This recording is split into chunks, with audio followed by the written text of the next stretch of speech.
Physics की दो terms ऐसी हैं जिनको स्टूडेंट्स बहुत कंफ्यूज करते हैं, एक एरर और एक अनसर्टेनिटी। आज हम देखेंगे कि एरर और अनसर्टेनिटी क्या होती हैं और इनमें किस बात का फर्क है। इसके लिए मेरे पास एक स्टील का ये ब्लॉक है जिस पर आप देख रहे हैं कि इसकी विड्थ 20 मिलीमीटर लिखी हुई है। ये इसकी एक्चुअल या ट्रू वैल्यू कहलाती है, लेकिन मैं इस ब्लॉक की विड्थ को खुद मेजर करूंगा यूजिंग वर्नियर कैलिपर। जब मैंने इस ब्लॉक को वर्नियर कैलिपर के जॉज के दरमियान में रखा तो मेरे पास जो रीडिंग आई वो 19 मिलीमीटर थी। इसे हम मेजर्ड वैल्यू कहते हैं। तो एक्चुअल वैल्यू 20 मिलीमीटर थी, मेजर्ड वैल्यू 19 मिलीमीटर आई है। ये जो डिफरेंस आ रहा है इसे हम कहते हैं एरर।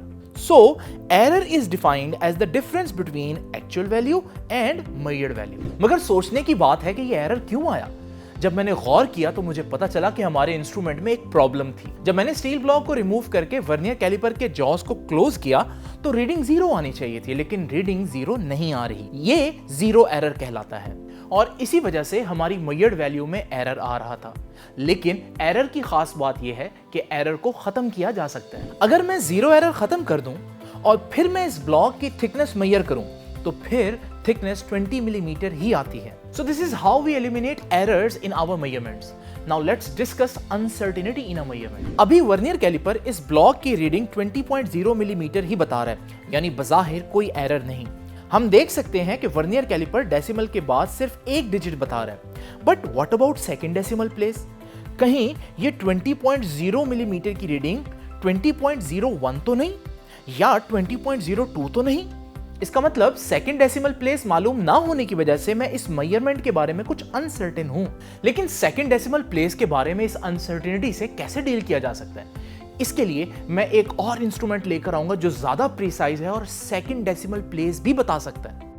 इस प्रिसाइज इंस्ट्रूमेंट से जब हम ब्लॉक की विड्थ मेजर करते हैं तो हमें सेकंड डेसिमल प्लेस भी पता चल जाता है। आप सोच रहे होंगे कि प्रिसाइज इंस्ट्रूमेंट को यूज करके हमने अनसर्टेनिटी को खत्म कर दिया, लेकिन ऐसा नहीं है। अब मैं थर्ड डेसिमल प्लेस के लिए अनसर्टेन हूं और इस अनसर्टेनिटी को डील करने के लिए मैं एक और प्रिसाइज इंस्ट्रूमेंट यूज करूंगा जो थर्ड डेसिमल प्लेस भी बता सके।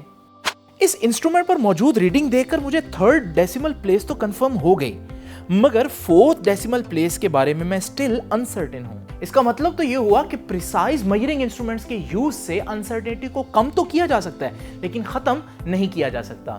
और यही फर्क है अनसर्टेनिटी और एरर में, और इसी तरह से हम अनसर्टेनिटी को डिफाइन भी करते हैं। So uncertainty is an unavoidable error and it happens due to the limitation of measuring instruments. Error और अनसर्टेनिटी में मजीद डिफरेंसेस जानने के लिए पीजीसी ई लर्निंग ऐप पर हमारे कंप्लीट लेक्चर जरूर देखें।